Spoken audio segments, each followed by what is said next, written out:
It took me longer than the other kids to grow out of cartoons. I loved all those childhood classics that were featured on Cartoon Network, Nickelodeon and such.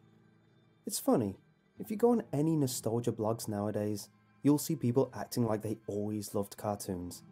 But I bet there was a time they denounced their love just to seem cool. Anyway, this carried over when I was in my early years of high school and bored in IT class. Everyone was just doodling away on paint, playing flash games, or reading random pages found on the web. We had one of those teachers that never really cared about what we did as long as the work was done. My favourite cartoon at the time that I was binging was Batman the Animated Series.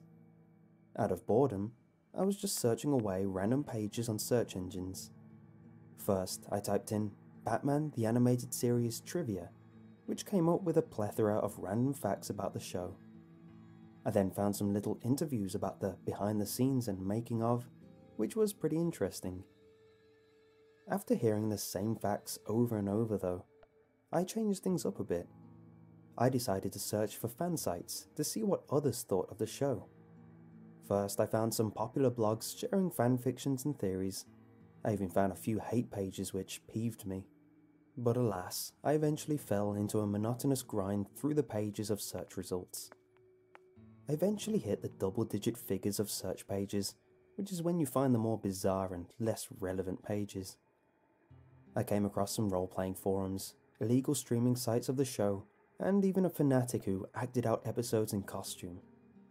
I was just mindlessly clicking through these until I hit a generic, albeit amateur-looking page.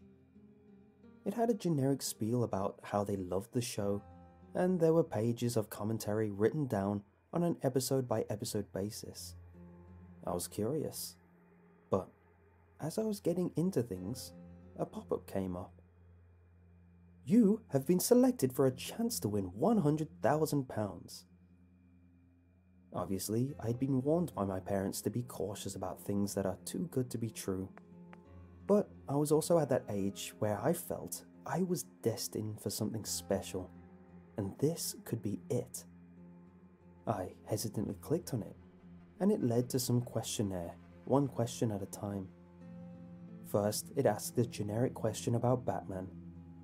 Luckily, I had been reading all the hidden details of the show and proudly clicked the right answer in the drop-down. Correct, it congratulated me with. This gave me a great feeling and a small shot of adrenaline. This could be it. I could be rich in a matter of seconds, was the thought racing in my mind. This all left me on the next question. What is your name? I was hesitant now. I was especially warned to never fill in personal details on the internet. Class was ending soon and I needed to be fast.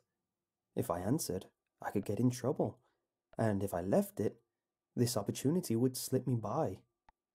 In a panic, I looked around my class for inspiration, and my eyes met with the people in my class. Then I came up with a genius idea. I could use someone else's name. First, I looked at my best friend. If all this turned out to be legitimate, he would definitely understand and share the wealth with me. However, if he got in trouble, I would feel like I betrayed him. I was scared to ask him as I didn't want him to laugh at me in case this was all fake. Next, I turned to the big kid at the back of the class. Pete was basically the school bully. I thought if things went sour, I wouldn't mind him taking the fall. He'd gotten away with so much in this school that anything bad happening to him would be karmic justice. But then I thought of the potential good, and how he wouldn't even think twice about keeping all the money to himself. Time was running out and I had to act quick. I could see some people packing away their stationery early to leave quickly for the upcoming lunch break. Then, the perfect idea hit me. Dexter. He was basically the class nerd. This name didn't help him, leaving him the most cliché nickname, Point Dexter.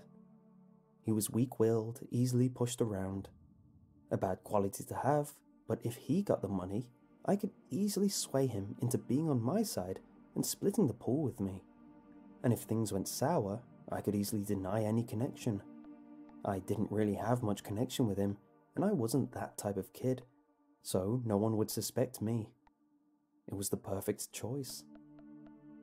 I quickly typed in his name, which led to a box for his address.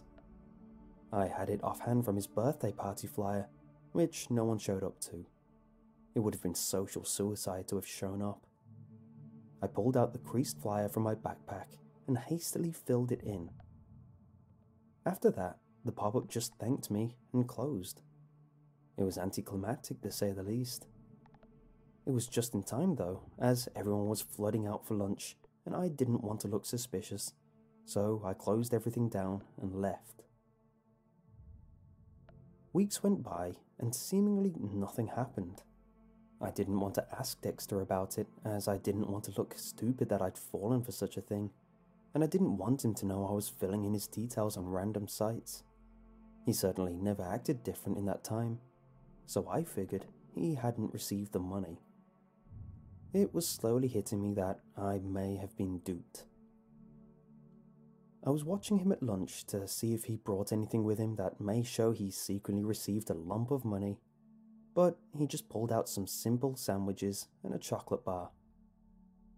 One thing I did notice though was that he was acting kind of skittish.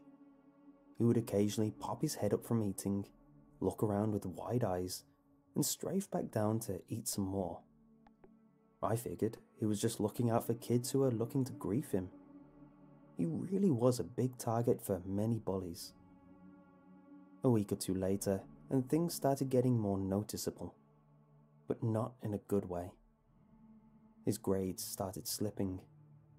Now, he was known as Poindexter for a reason. He was so smart, he usually knew things the teachers didn't. But now, he was noticeably lacking behind. His behavior was becoming more erratic too. He would sometimes lash out at other kids if they walked too close to him and caught him off guard. He would start screaming, seemingly at random. This started to distress the other kids, me included, and Dexter had to be sent out every so often to calm him down. I started to feel like this was my fault. I mean, I put together that this all started after I filled in his details on that pop-up. I nonchalantly brought this up to my mom. The behavior, not the pop-up. And she gave me an interesting explanation. As lightly as possible, she told me he's a little special. She explained that he might act odd from time to time because he had mild autism.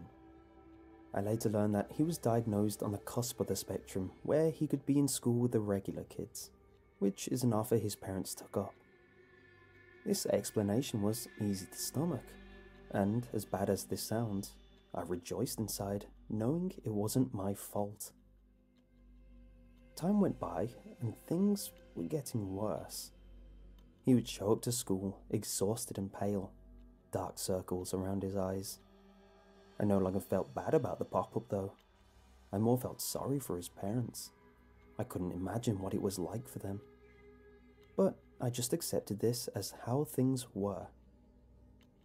Eventually, his behavior got so out of hand that he had to be taken out of class regularly. Usually, he didn't make it past 10 minutes in class before needing to be sent out. It didn't matter anyway. All he'd do was stare out the window with his crazy wide eyes until he would start screaming and panicking away. It was too disruptive to be sorted out every time it happened. It wasn't long until he stopped showing up completely.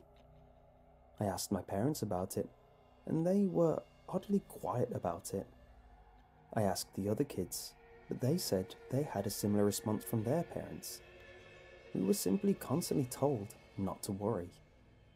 A week later, in more inquiries, all the parents, seemingly at the same time, all started telling us that they simply moved Dexter to a special needs school which could accommodate his condition.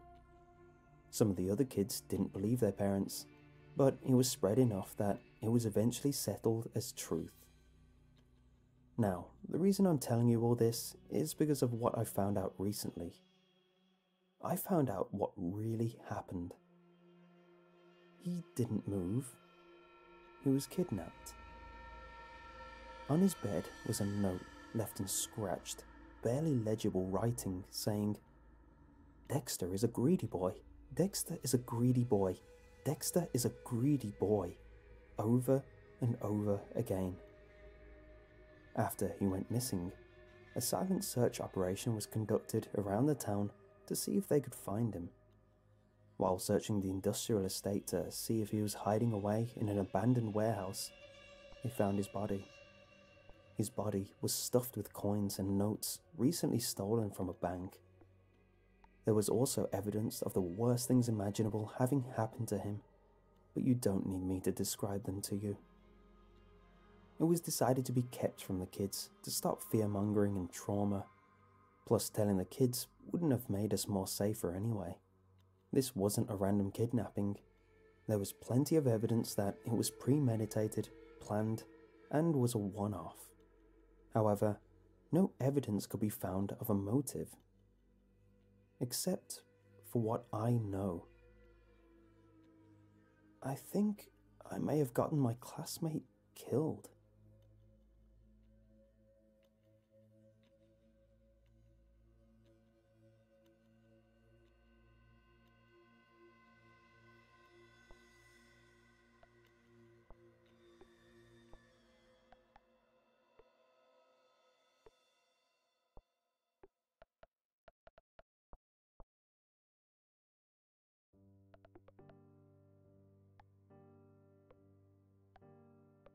Twice I saw the face in the window, pressed up against the surface, its icy breath fogging the cold glass. At first, it appeared strange to me, the skin beneath its eyes drooping in ripples of flesh, exposing the red, sensitive strata underneath.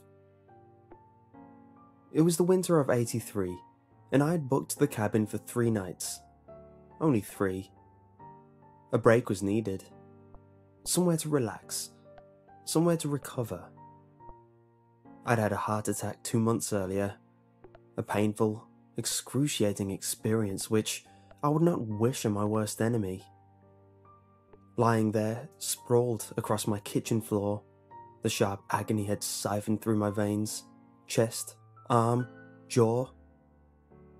I lost consciousness, only to find myself in a hospital bed days later. It was my daughter, Jen, who discovered me. Thank God for her. The cabin was to be a retreat, a place far removed from the stresses of my life, the fallout from a failed marriage, the pressures of a flagging career, and the ordeal of staring death in the face. Comfort had become a stranger. Fear, however, was now both my enemy and constant companion. Each beat of my heart was felt. The slightest change of rhythm or palpitation a nursery of terror. The knowledge that, at any time, the agony of death could be brought upon me by the very thing which gave life seemed perverted, an abomination of purpose. I now wandered through life like glass, afraid that the slightest exertion might shatter me. The doctors had done their part through surgery and medication. Now it was my turn to help my body heal as best it could. Only time would tell how successful such efforts had been. I was advised to relax, to undertake some limited physical therapy, and to avoid any anxiety or sudden shocks. But how does one avoid a shock or nasty surprise? By its very definition, a shock is an unknown, unforeseen, unexpected event which lurks in the darkness of obscurity, out there, mingled with the fog of yet to come, around a corner in the next room, a wrong turn taken, or an unwelcome phone call bearing bad news. I found the entire concept of avoiding the unanticipated to be a laughable one. And still, there I was, preparing for the quiet solitude of the countryside, following the advice of the experts and those men and women in sterile white coats. I had almost ignored their recommendations, remaining slumped at home, festering, counting the hours and beats of my heart as finite measures of my life. When still, the mind can unleash a terrible onslaught of memories. I thought of Susie, of the years spent together and now wasted. We had been happy once, but I had played my part in where we ended. She came to visit me in the hospital. Perhaps she too wished for reconciliation, but feeling the gulf between us, as she sat at my bedside, was worse than any physical heartache. We smiled and spoke the empty words of day-to-day which litter each and every hospital ward. As she left, she touched my hand for the briefest moment, and yet I could tell that she no longer sheltered the spark she once had for me. She tried to be kind, but some things done and said can never be taken back. A fire of resentment which can never be extinguished. They say time heals all wounds, but some cuts are deeper than others.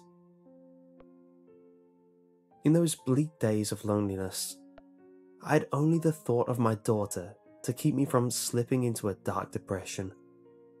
And yet she stayed with her mother most of the time. Perhaps I had been cold towards her too. I knew my failings as a husband, but I had never conceived that I had been anything but a loving father.